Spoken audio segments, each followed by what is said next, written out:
the Karmic Lord Mars Sector 6.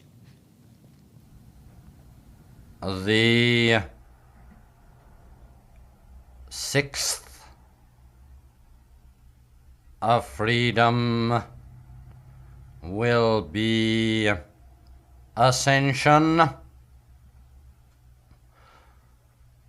a freedom from rebirth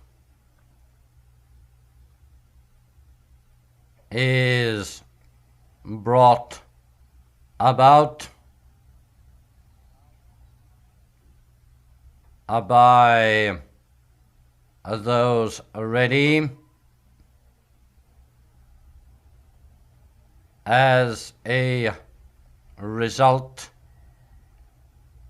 of countless experiences, countless lessons well learned through these experiences. Such a one has manipulated his karma so that it forms a pattern which proves that he does not need to learn the basic lessons which can be afforded by a further birth upon Terra.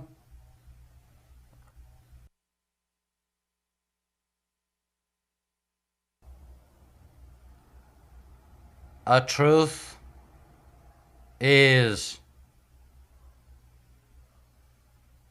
an essential part of total terrestrial experience. Until a truth is learned, the freedoms cannot be enjoyed. It is the foundation of the temple of freedom.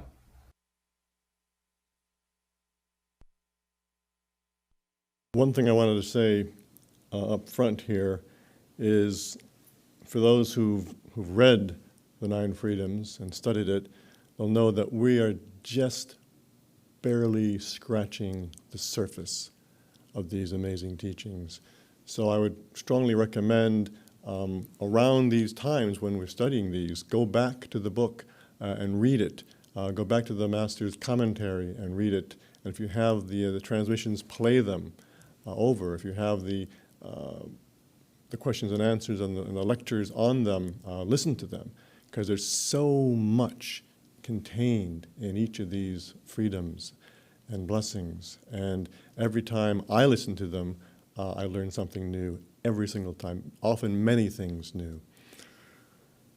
So in this short clip, which we played, there's a few key points. One is experience, lessons, karma. And that's how we advance to graduate from this wonderful planet that we're living upon, is through many experiences, learn the lessons from those experiences, and start to form our karmic pattern so that we can then get to a point where we can leave this lovely planet. And it's interesting that of all the experiences, this Karmic Lord picked out the lesson of truth as absolutely essential. And our master echoes that many, many times. And in his commentary on this, he said that any small, even a small untruth will tend to repel truth from us. And as we hear, truth is so important that, because we really can't evolve effectively without truth. And especially in these days when truth is getting, it seems almost harder and harder to find truth. And we are incredibly fortunate to have found this quality of truth in our lives. But it's something that's very, very difficult. He also mentioned, it's very appropriate, I think, especially in these days, that the difference between a politician in these days, and he was speaking in the 60s at the time, but I'm sure it hasn't changed, is 100 million years, 100 million years of experience difference between a politician and someone like, and he mentioned this, St. Francis of Assisi. 100 million years. And of course, the problem with politicians is that they, of all the professions on earth, theirs is prone to giving untruths. I think we've all seen that for decades, and it's something that we need to remember. Truth is so, so important. Now, we're going to listen to the next short extract where the Karmic Lord tells us a bit more in detail of how we can effectively and successfully go through these experiences and learn our lessons. Let's listen to that extract next. Ascension.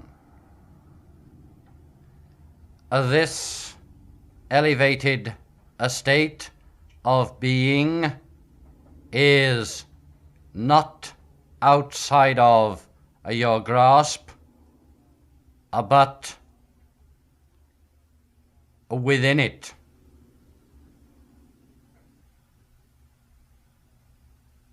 You can reach inwards, contact the great spark of everlasting divinity there, manifest this inner spark in your outer thought and outer action, and so manipulate your karmic pattern that the higher meditative samadhic states can be mastered at will. Then you are approaching ascension.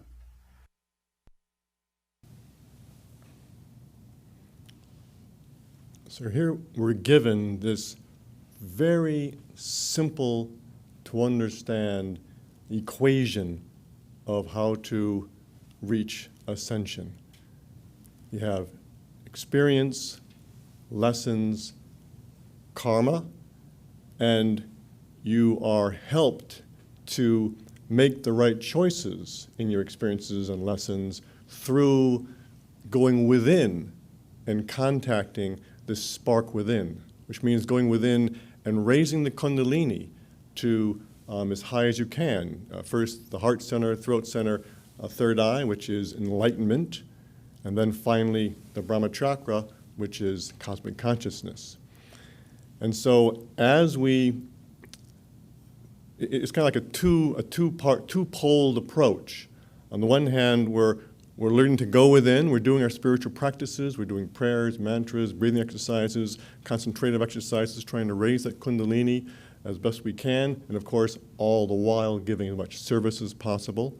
And as we raise this kundalini higher and higher and higher, we get more and more information from the God spark within and God without through the psychic centers, and that when we then come out of this meditation or contemplation, we are better able to live our experiences, to learn the lessons that we gain through these experiences. So I'm not saying it's easy, but it's simple. It's simple. You got to have the inner life, control your thoughts, your emotions, the kundalini, etc., and apply that to the outer life, the thoughts, the emotions, what you do, and at the end of the day, service. And that's, of course, where karma comes in, because the more that we learn that we are an aspect of God, and as is everyone else, then we will start to help more and more people, and that will then make it easier and easier for us to contact and raise this power of kundalini. Now, I think we all agree that it might be simple, but it's far from easy. Life on Earth is really hard. And in the extract we played over last special Sunday, our Master says it's really dark. And it is.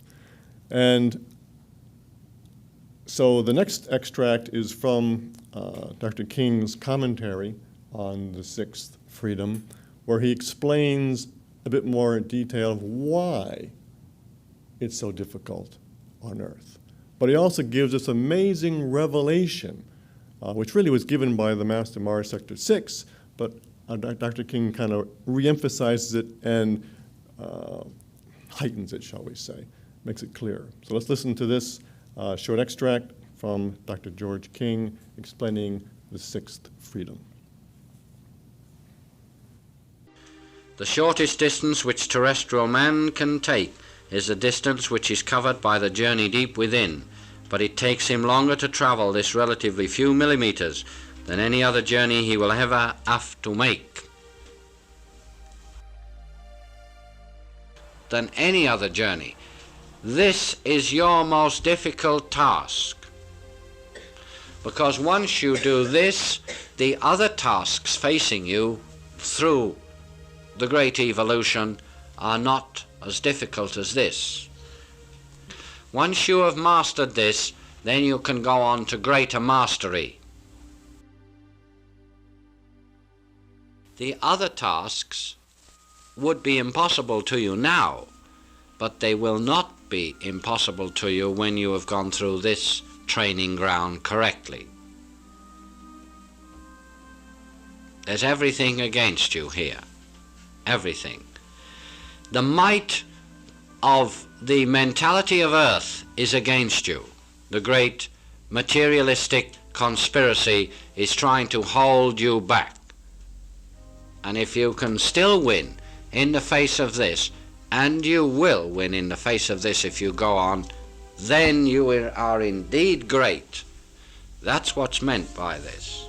So it's really, well, something to be really joyful about. By perseverance, by truth, by effort, by the radiation of love, by service in every form, you can make this journey and stand upon the rock of Ascension. And that is it. So there's no bypassing or shirking, but once we do it, well, we are virtually, in the eyes of the masters, although maybe not their equal, we're certainly great, because we've done something great, coming this very, very dark journey. And the other tasks we will have to face, we'll be able to do easily. It's like you learning to climb a very, very high mountain, and then with everything against you, adverse weather conditions and everything, and then going till you get to the top. The next mountain you have to climb may be higher, but maybe you don't have the weather conditions against you. You won't have, for instance, on Mars, I know that the whole of the magnetic forces on Mars have been so used by the Martian people that they are amenable to thought. In other words, you are never short of energy. You can walk outside and tremendous energy is yours to think inside yourself, to make you equal to any tasks you are given. Can't do that on Earth. Try and do it in Los Angeles. Now this is the point. And this is a point well worth remembering, you know. Well worth remembering. Although the mountains you may have to climb on Mars may be higher than the mountains you have to climb on this Earth, symbolically speaking, nevertheless, you don't have the weight against you on planets like that you have on this Earth. And this is well worth remembering. This is the most difficult part of your journey, because it'll take you the longest time, or it's the most difficult, whichever you like. Same thing. So as you heard, Dr. King read over a couple passages, and the first one was that the longest journey is that short few millimeters within, which of course is raising the kundalini from the Muladhara, the base chakra, to the Brahma chakra. And it'll take us the longest time to do that. And they're telling us, both the Karmic Lord Mars Sector 6 and our Master are telling us that the journey of raising that kundalini from the Muladhara to the top at will, getting us to Ascension, is the hardest and longest journey that we will ever have to make in our evolution. It's a staggering thought. This is the most difficult thing that we will have in eternity. It's almost like you want to go back and read it a few more. Did he really say that? And I encourage you, go back and read it again. It's wild. And it does give you hope. That's why our Master said it's a glorious thing. Because we're doing pretty well to have found this kind of truth and to be realizing that service is the most important thing. We're doing pretty well on this incredibly difficult, dark journey. And he tells us why it's so difficult.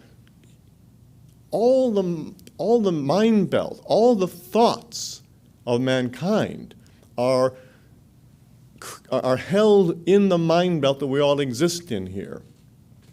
And imagine those thoughts. They generally aren't very good. We're told by the Master Theorists that 75% of Earth, population of Earth, is evil. So you can imagine that there's a tremendous negativity. Like we can all relate to going outside in LA. You don't have this great, wonderful inspiration generally when you go out. It's hard because there's all this pressure. And then, of course, materialism was devised by the dark forces for the specific purpose to hold us back.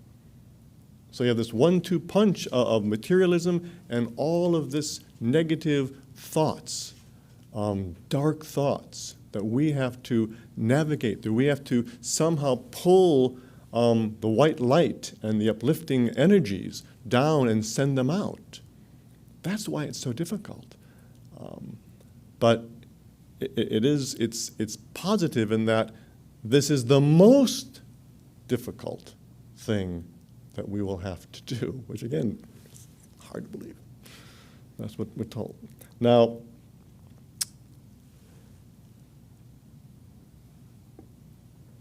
in keeping with that, we have the next step, which will be taken by my colleague, the Reverend Paul Nugent, who will take us beyond Earth. But there's a little kind of subsection in there where once certain individuals go through Ascension, they have certain skills. And I'll read this. This is from Karmic Lord Mars Sector 6. At this stage, those with certain definite abilities volunteer to forego the greater bliss of introduction into the experience cycle of another planet and choose to remain upon Terra. A special initiation is then afforded to the adept who chooses to remain upon Terra, and he is then initiated into the Great White Brotherhood, white meaning energy, of course. And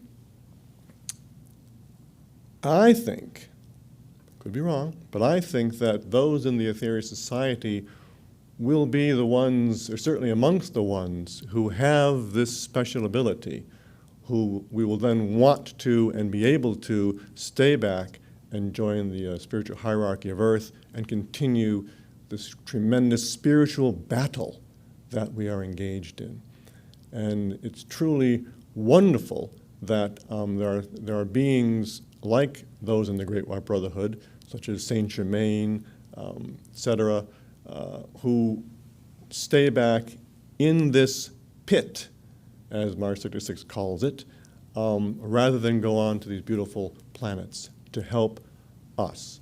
And it truly is inspiring and wonderful that there are beings who will sacrifice that much, and you'll hear just how much in Reverend Paul's presentation. So with that, I will then, let's all leave Earth, and with our guide, Reverend Paul. Well, thank you very much, Bishop Brian.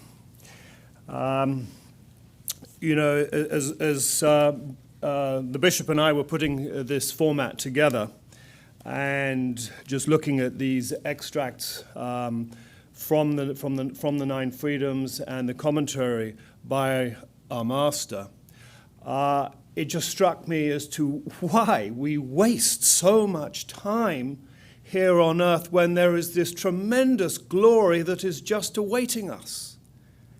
And we just do get so caught up being here on earth without the realization of what the Master Jesus refers to in several of the prayers in the 12 blessings, our divine heritage.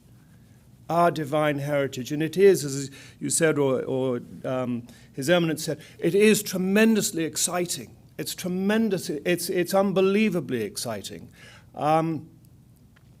Very briefly, I might get in trouble for this for going over my time, but I remember years ago as a student at college, and I saw a film. I'm not going to name the film, but I saw a film, and I went to my friend who hadn't seen it, and I said to him, I envy you.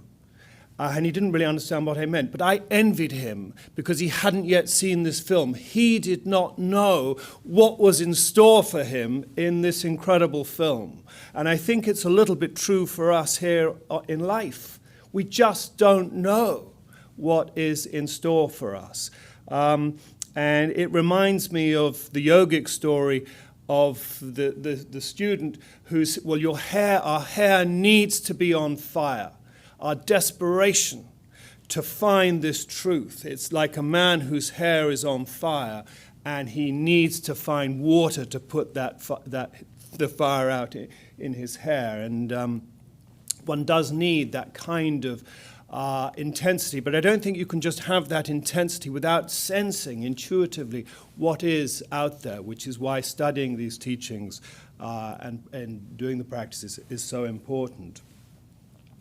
So anyway, let us now listen to this fairly short extract by Mars Sector 6 in the Seventh Freedom to Interplanetary Existence. A freedom from a terrestrial rebirth is indeed a great and a decisive step made by the life stream towards a total existence no longer is such a life stream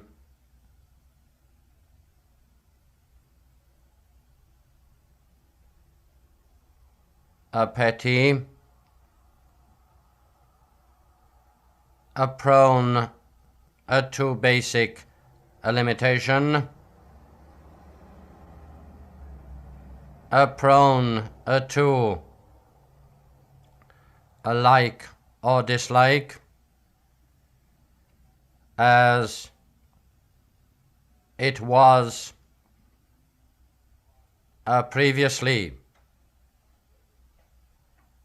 The experiences of cosmic consciousness, the experiences of ascension are indelibly stamped upon the sole principle of such a life stream in such a manner that it tries with all available energy to express its divinity.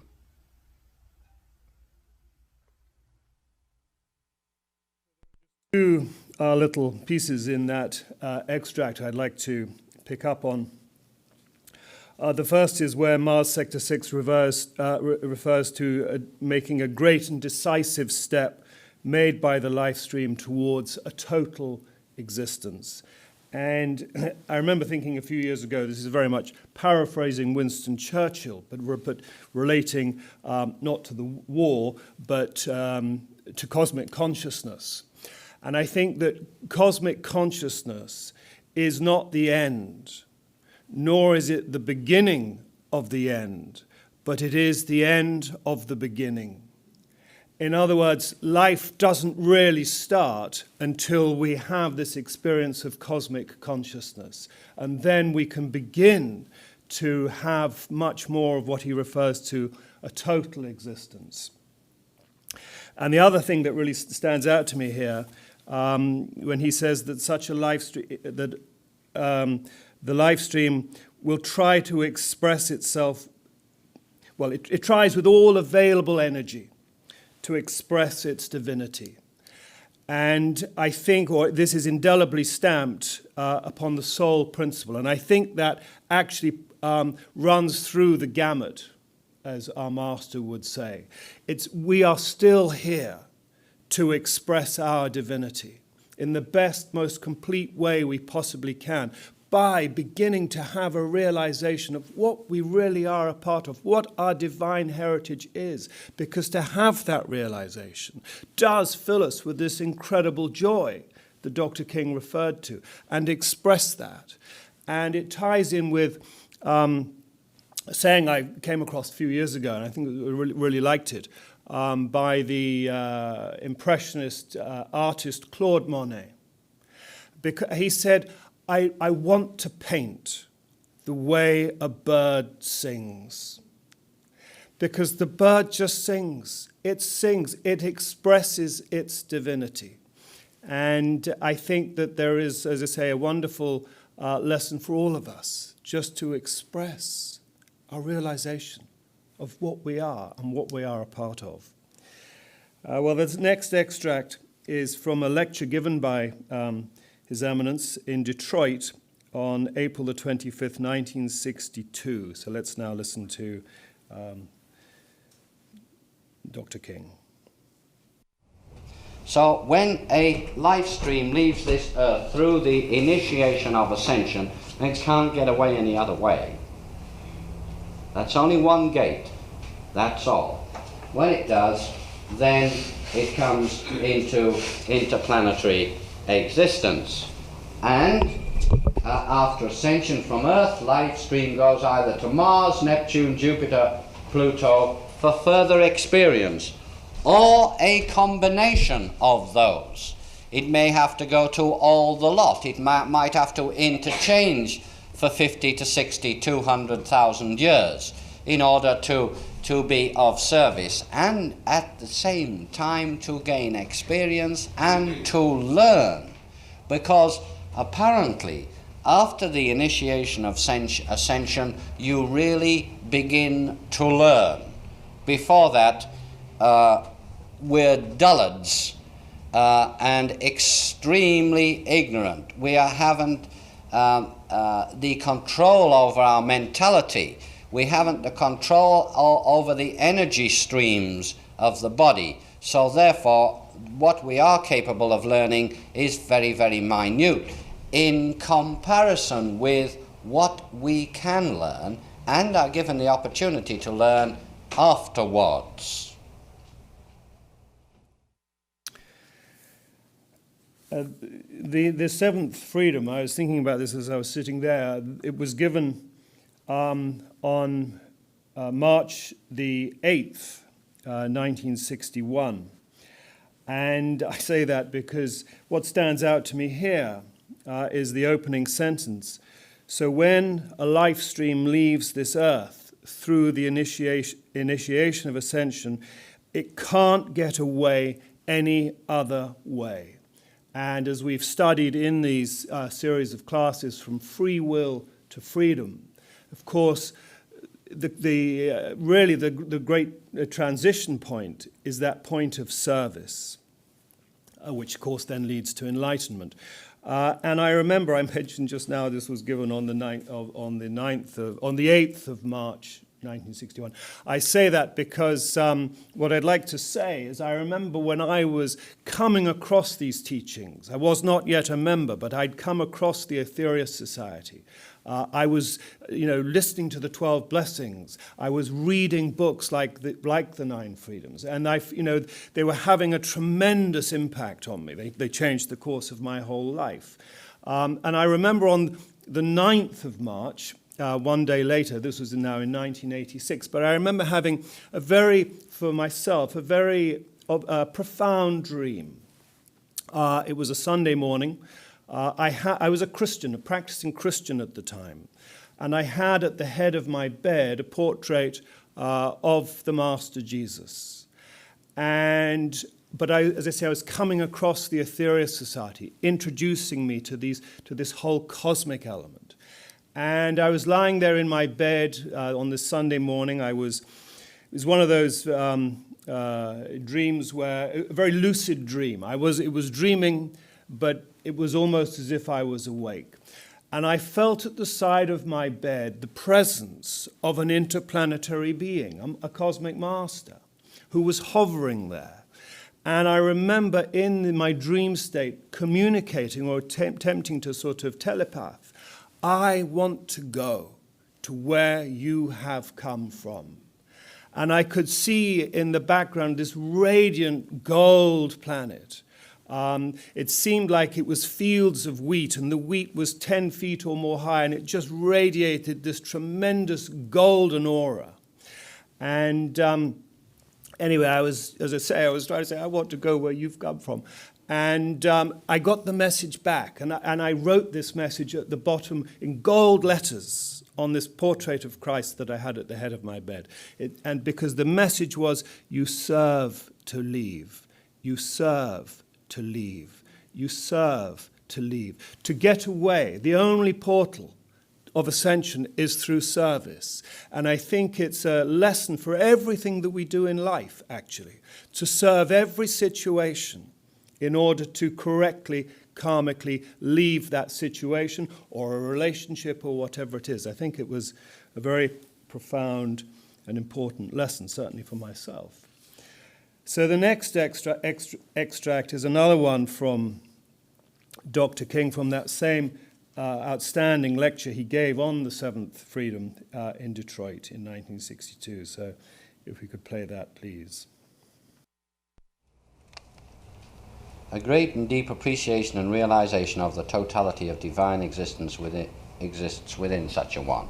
He doesn't only pay lip service and say, well, all is God. he begins to realize this.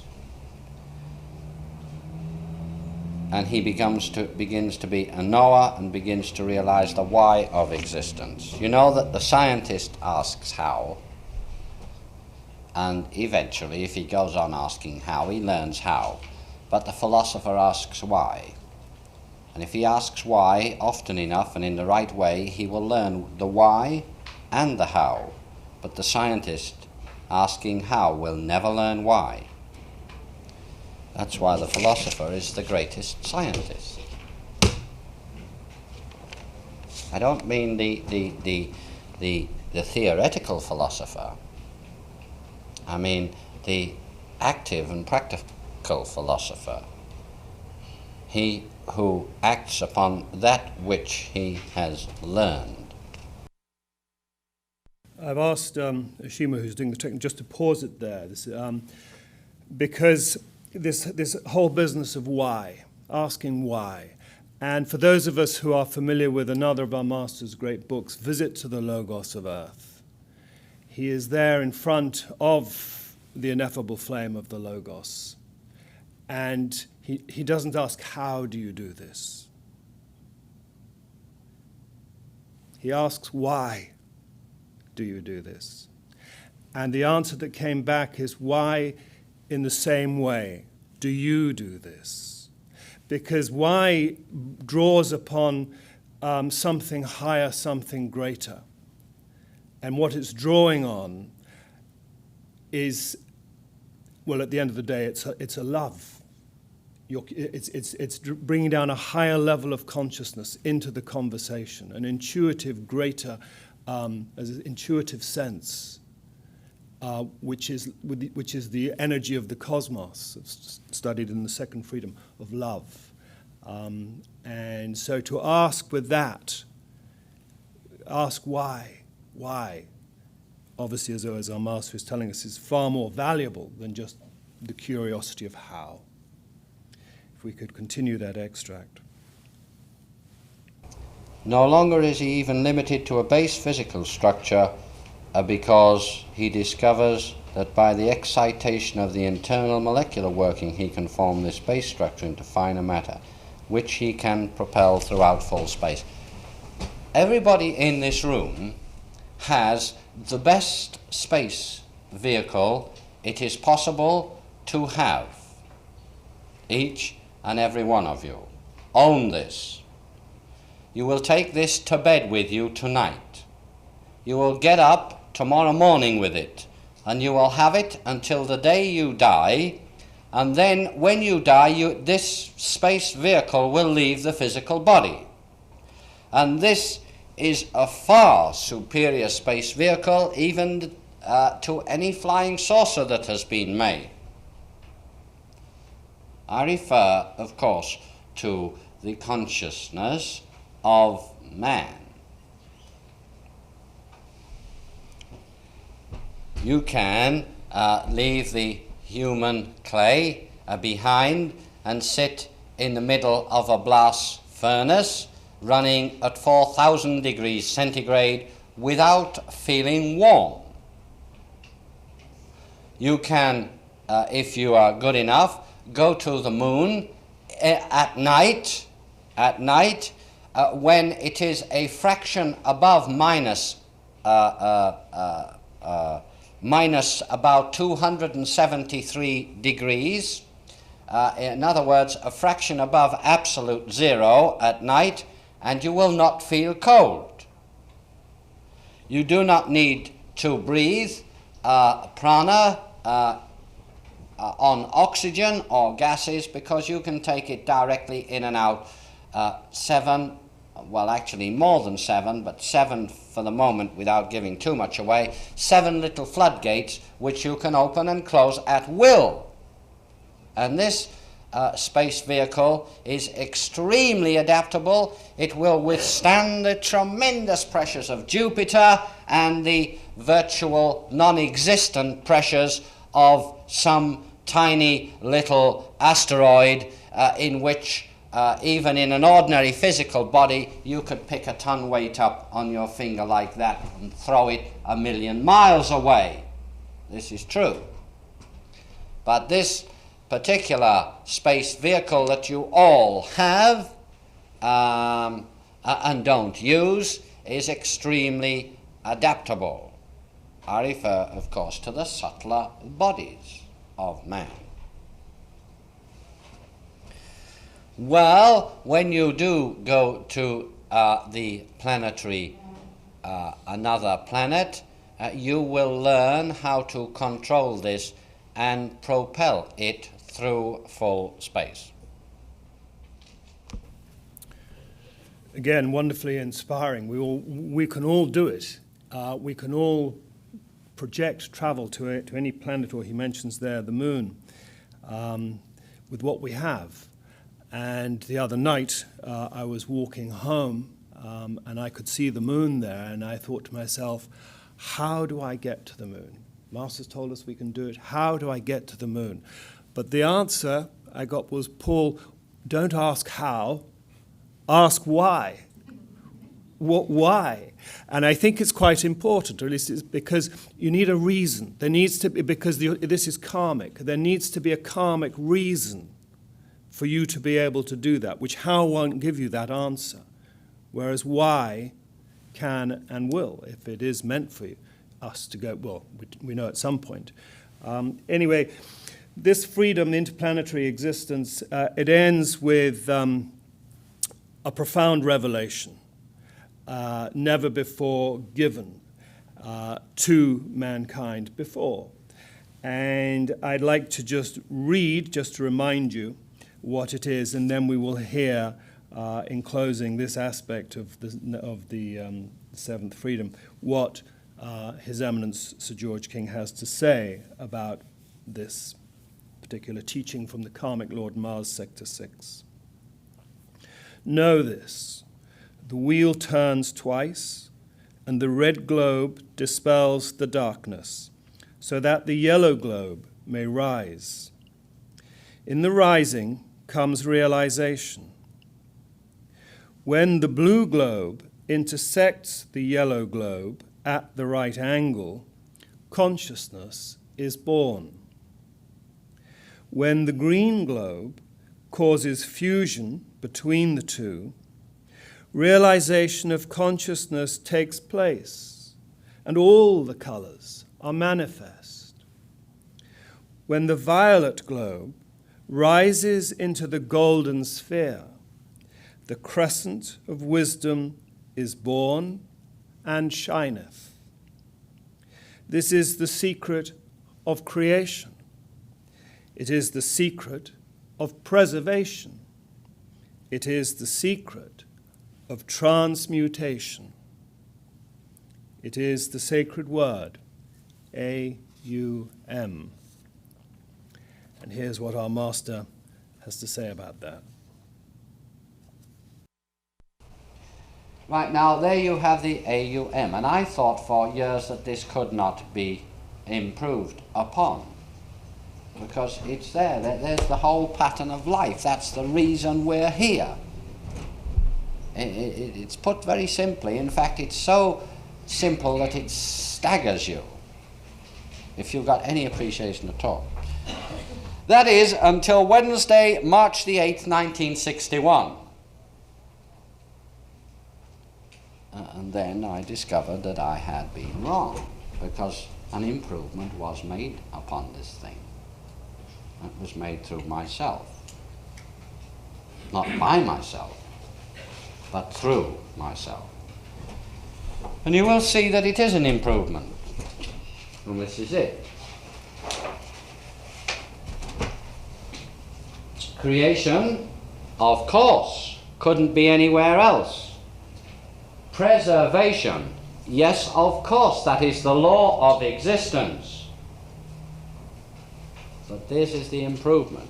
No longer do we have transmigration, but transmutation. And the difference is tremendous. Where the ancients believed that only the soul returned, Mars Sector 6 says, no, my friends, all returns. Soul, matter, everything has to be transmuted. It's a big difference, quite a difference. In other words, it backs up everything else in this script up to date. Note the steps you have to take. What are you gradually doing? You're not only getting freedom, that's only a part of it, but what are you really doing? You are really evolving the whole of you. Cosmic consciousness is the whole evolvement of the mentality. Ascension, the next step, is not only the evolvement of the mentality, but the physical body as well. That is the point. You have to take that along as well, sooner or later. In other words, we are directly responsible for every essence of energy we use because it does not belong to us. We have borrowed it from the sun, actually, because we're all solidified sunlight. We have borrowed this energy and it will be transmuted by us. We are here to gain complete control over matter. Well, I mean, it is wonderful, obviously, to study the 9 freedoms. And as Bishop Brian mentioned, we can be doing this continuously. And we've also been told we will be studying this book for hundreds of years. It's one of the great foundation stones of the great cosmic teachings of the Aetherius Society. But so too, of course, is the 12 blessings, which is really the two go hand in glove, one with another. And of course, in the 4th blessing, the Master Jesus gives us the blessing to these interplanetary beings, some of whom have lived among us. And so now we just like to turn our attention more to these ones who are here on Earth, although we're just going to also hear a couple of extracts. And I'm going to begin by reading the heading of this blessing, and then we will hear a short extract from the blessing, of course, given by the Master Jesus, and then that will go into an extract by His Eminence from a lecture he gave on the 4th blessing in July of 1960. Let's raise our hands.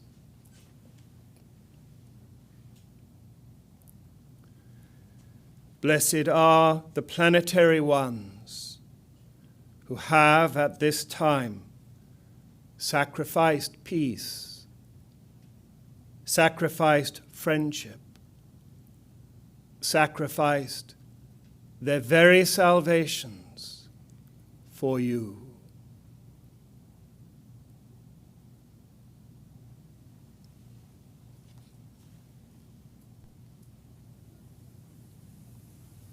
Thrice blessed are these ones, for they have answered the call of the great ones, and without even a moment's hesitation, they have left their planetary bliss to accept terrible limitation among you, so that your passage to experience may be guaranteed. Homes like the undefinable magnificence of some of the great spiritual temples of Venus, for instance. When we talk about a man like Jesus, Buddha, homes, even greater homes than those, the spiritual homes upon Saturn, which defy the description of any Earthman, no matter who he is. There isn't a man now living upon Earth, in an Earth physical body, that can do anything like quarter justice to even the lowest of the low on Saturn, never mind the highest of the high. There isn't one person.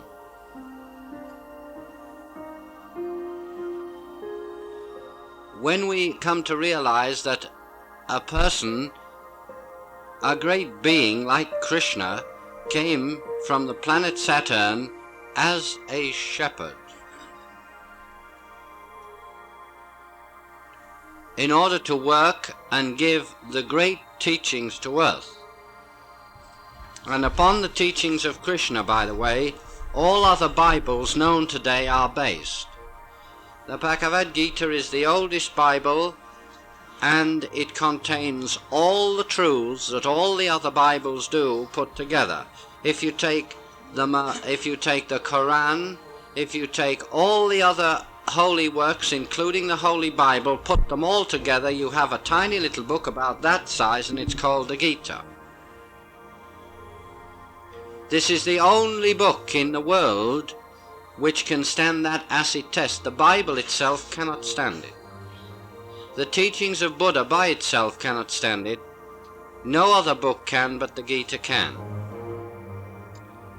It's possible, too, that the 12 blessings now can, if they're thoroughly and correctly understood.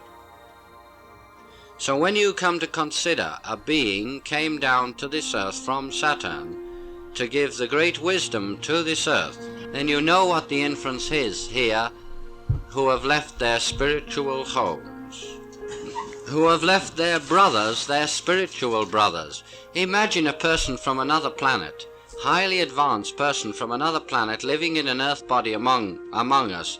Imagine how lonely they must be.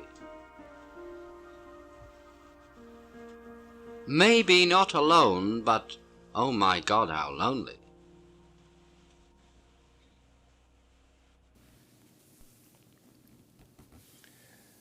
We'll reflect a little bit more on that in the remaining part of this class. But now let us raise our hands and join together in the prayer which the Master Jesus gives at the end of this blessing. O divine and everlasting Spirit, we pray that your mighty power may fall upon the world now. We pray that this might enter into all men, so that they may have some small glimpse of themselves, and that this glimpse, even though but dimly seen, might be forever a monument at the crossroads of their inspiration. Let us join with the holy word once.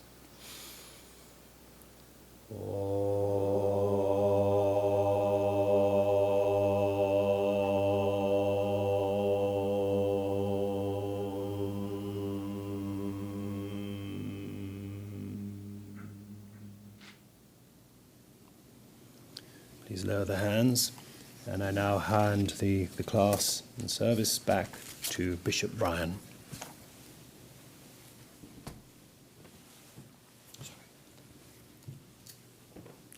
Thank you, Reverend Paul. Yeah, it's amazing teachings. Now I want to just go into very briefly the situation on Earth today. Let's try and bring it back to the present. And I think we know that, certainly those in the Aetherius Society, that our master, Dr. George King, one of the adepts, one of the 3 adepts, who was here on Earth, in an Earth physical body, to do tremendous work and help mankind unbelievably. And at one point, he was told, or we were told, that they would not be replaced. And through some of the manipulation of karma and missions and whatnot, this changed a little bit here and there. And so Dr. King got wind that they were going to be at least partially replaced, shall we say, by a team of adepts called Adept Nixie 009 and team, which at that time was going to be 3, Nixie 007, 8, 9, but subsequent to that, in the early 90s, it got changed to 3 more. So there were actually 6 entities, 6 interplanetary beings called Adept Nixie 009 and team who will be with us on Earth. And it's staggering. So this particular extract I want to play over by Dr. King was in October, I think October 16th, 1988, which was about 1 week after he was visited by Adept Nixie 009 himself at his home up in Santa Barbara. And, kind of like a meeting to, to be polite, I suppose you could say. And it's an interesting story because I was fortunate to be there at the time with Richard Medway. So it was myself, Richard Medway, and our master in Santa Barbara preparing for this visitation. And of course, it wasn't going to be a physical visitation, it was going to be an etheric visitation. And so we got ourselves busy cleaning everything up and everything ordered and making it look nice, as you would for a guest. And took us some time, and then a master told us to go to a nearby hotel for the evening and wait until he would call us when the visitation was over. So we did that, went away. And then he gave us a call, and we came back, and he didn't want to talk much, of course, because he'd had this quite interesting conversation with Adept Nixie 009, which you can read in one of our books, Contact with the Lord of Karma. But he asked me to transcribe it, so which I would only transcribe his mental transmission. So I was transcribing this, and it got to a point in it where I think Dr. King was showing him my room, actually, which has got a computer and that kind of stuff in it, right next to our master's bedroom. And he said, where are the people who are with you in this house? And he said, well, I sent them away. And so he said, you didn't have to do that. And so I'm saying, oh, no, we could have been there. And it was frustrating in a way, but also it was, you had this real wonderful feeling of compassion for this interplanetary being who would say that. And it really kind of cemented this feeling that I've always had for Adept Nixie 009. And it's really grown since then, because he really is here taking care of us children, as our master said in an earlier extract today. So we are truly fortunate. Now let's listen to our master as he talks about the lineup, as he called it, of who's here. Before I do, just for those who may not know, when he says Adept Nixie 006, and he says who we all know, well, that, of course, is the great Lord Babaji. So let's listen then to the short extract of our master explaining the lineup here now.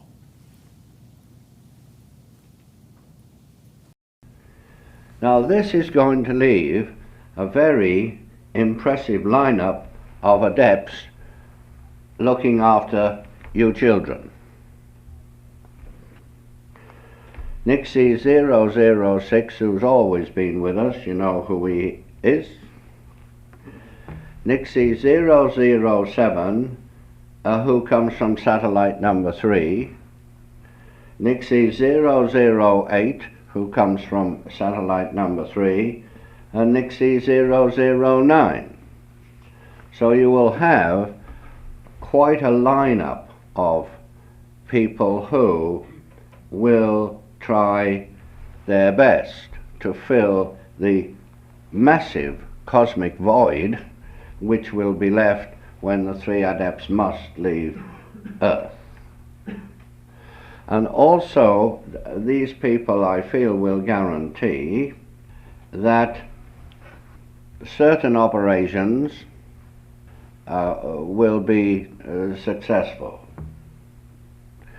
Also, as well as this, the Great White Brotherhood are going to enter into things more than they have in the past. So are the higher mental realms, and so is Shambhala. So maybe the three adepts should go today. It looks as though you'd be better off.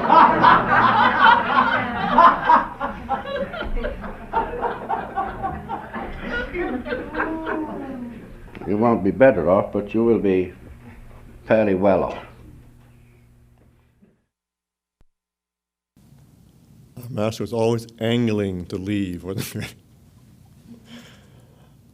But so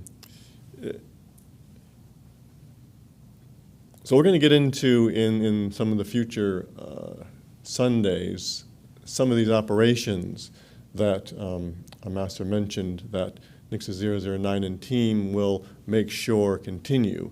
And that's one of their great tasks that they were left with, to make sure these operations, these very, very special missions continue.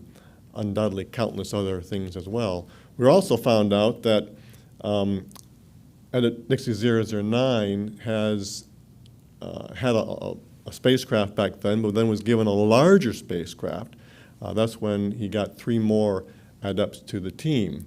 And this large spacecraft is capable of doing many, many, many tasks, which we will also find out in the near future.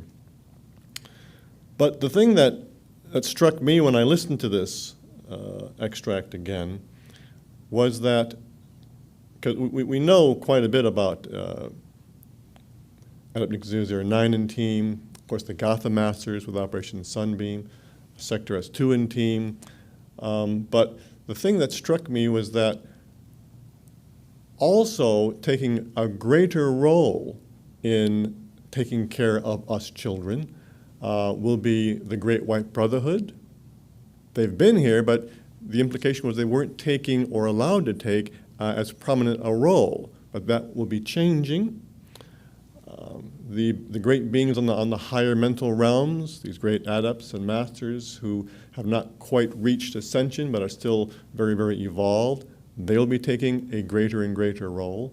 And even the beings on Shambhala, which of course includes the Lord Buddha and very likely a cosmic master from Uranus. And so all of these beings will be taking a greater and greater and greater role. And that all is because we're in this very dark path. It's extremely difficult, as we know, and now we know even more why it's so difficult.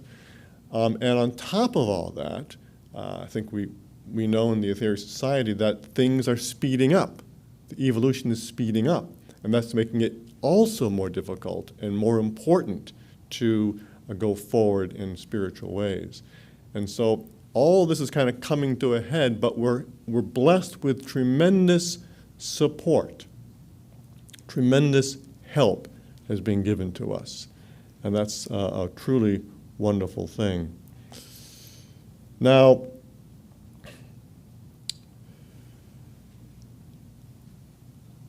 we like to give a little bit of practice, and like I said, this is a bit of a compressed service/class this time, but we want to give one practice for you to use, and then Reverend Paul is going to take us through another very, very powerful practice, contemplation right here. But I want to give out this affirmation, which Dr. King gave in his little breathing book. And it's the one, I believe it's the one that's used for the 5th breathing. And it is, I am one with the light of God which never fails. I am one with the light of God which never fails.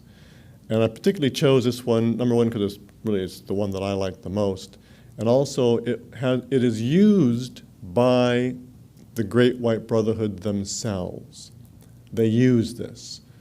And I mean, if it's good enough for them, I'm certainly sure It will be really, really hugely beneficial to us. And if you think about it, you know, we're in this sea of darkness, the sea of negative thoughts, this very dark path that we're in. It's very, very difficult. And all we have to do, though, is to send our mind upwards and contact the light, contact this great energy from the sun and elsewhere. And we can raise ourselves up. And an affirmation is a wonderful technique that you can use when you're stuck in traffic, which never happens in Los Angeles, when you're stuck in a line somewhere, maybe to get into a grocery store these days, you know, when you're just walking around town, when you're at home feeling sorry for yourself perhaps, all you have to do is to close your eyes and do this affirmation. And it can really just shift your mind so potently. So I'd like to do that now with everyone. Not suggesting that this class has caused any kind of a depression, but just living here on Earth. Let's just close our eyes. And let's just think for just a moment about the darkness around us, the suffering, the illness, the wars, the lies, the famine, the disasters all around us. And remember that we are indeed a spark of God. And I'll say this once. I am one with the light of God, which never fails. Let's all say it together. I am one with the light of God, which never fails. And again, I am one with the light of God, which never fails. Now silently.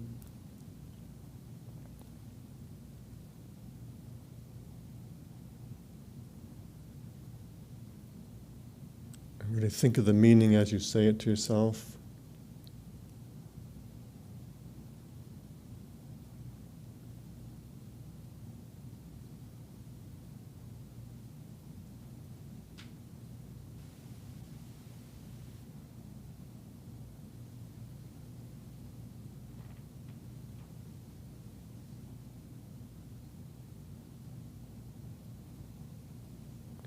And bring that to a close. I think that you can easily feel what that difference that makes in your mind and in your heart. And of course, just like mantra, you can use that either out loud as a silent whisper or just completely silent. And it will have a tremendous effect, and it'll help us, each of us, all of us, as things can get tough here on this beautiful planet, but filled with not such beautiful people sometimes. And with that, I will pass the podium back to Reverend Paul to take us to a nice, beautiful contemplation. Well, to give its correct term, Your Grace, it's a samyama that we're going to do. The bishop had mentioned that he wanted to do an affirmation. I didn't know which affirmation he was going to choose, but I think that that's most appropriate for what we're about to do, because the affirmation that we've just been given, of course, for us is an aspiration. It's a goal to realize that. And in our samyama, which is going to be on the planetary beings, and in particular the adepts and the three adepts who came among us, it was a realization. It was what they stood on. They stood on the realization that they are one with the light of God, which never fails. And so I understand our camera is going to be turned to the Adept's altar. And in this samyama, a samyama being where we do focus upon an individual or something, to take its strength into ourselves, to assume some of the characteristics of that individual or whatever it is we focus our attention upon. And here we are going to focus upon, as I say, the adepts, and you can make that the 3 adepts who came in physical bodies. You can even make it adept number 1, if you like, Dr. George King. So let's look upon the altar.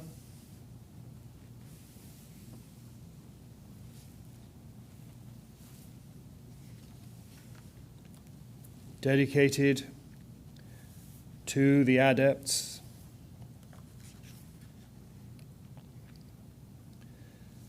Thrice blessed are these ones. They have answered the call of the great ones, and without a moment's hesitation, they have left their planetary bliss to accept terrible limitation among you, so that your passage through experience may be guaranteed.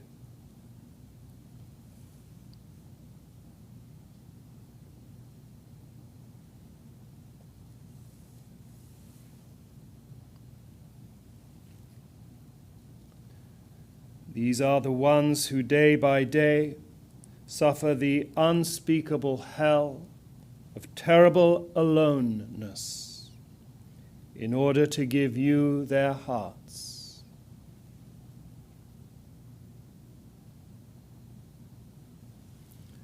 These are the ones who suffer day by day in 1,000 psychological ways, so that the dark little earth may make its revolutions through evolution.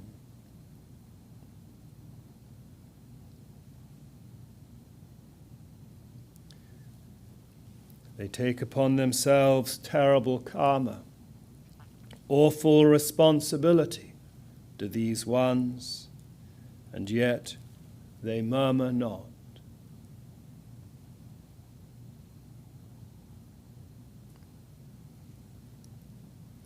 When the record is written up by the hand of truth, indeed will these ones be classed among the greatest in all the system.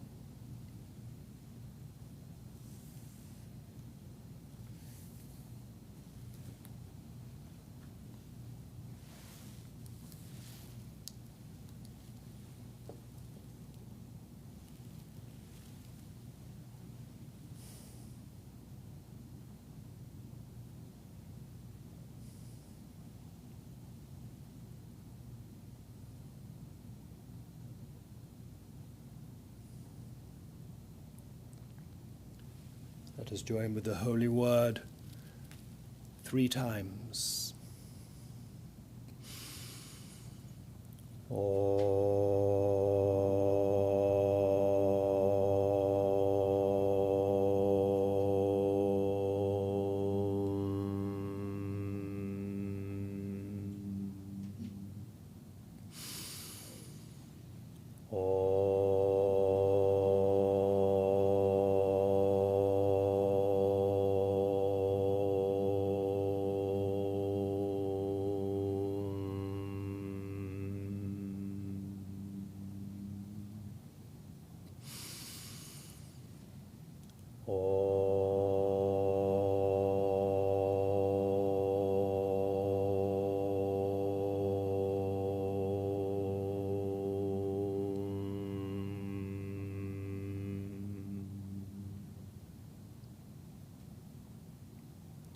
Now let us close this class service by performing the practice of the presence. Let us place the left hand over the solar plexus center and the right hand on top. And let us now again think upwards into the vastness of space wherein dwell these great and mighty beings,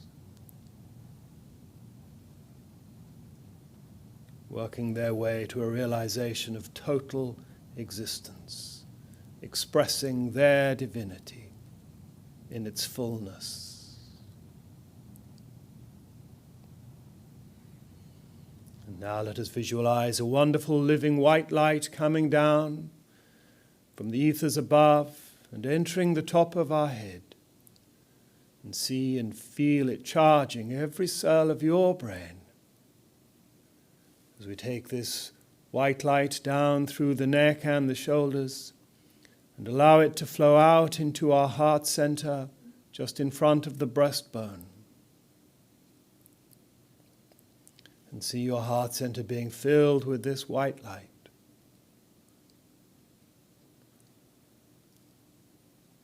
And let us now turn our attention down to the great living, breathing Logos of the Mother Earth beneath our feet, the holiest being we can physically touch.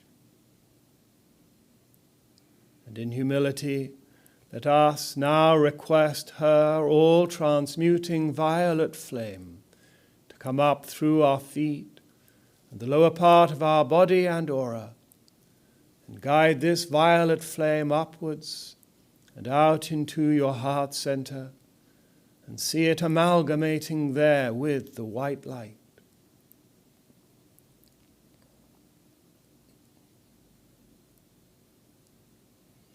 Now let us take these two forces together as one, up through our body and out through the top of our head, and offer them in sacrifice to the golden sphere, the symbol of the spark of God, which resides within us all.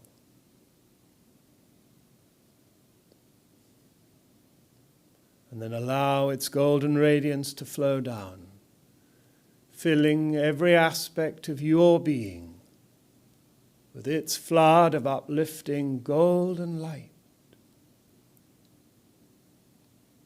And see yourself like a miniature sun. I am one with the light of God, which never fails.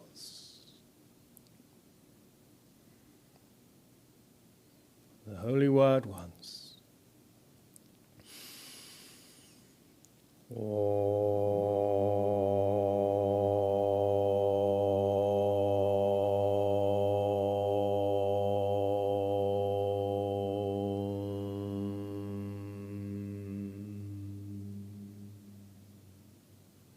Shanti, Shanti, Shanti. Thy will, O wondrous mighty God, always be done. Well, thank you all for joining with us here, the few, and hopefully the many online. And perhaps, Your Grace, you'd like to send us off with a blessing. Sure.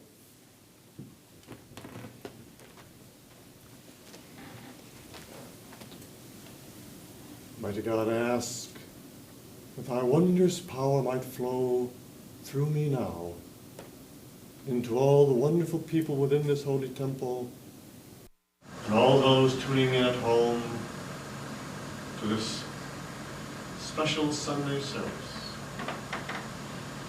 Ask, Almighty God, that thy blessings fill and protect all these ones tuning in now.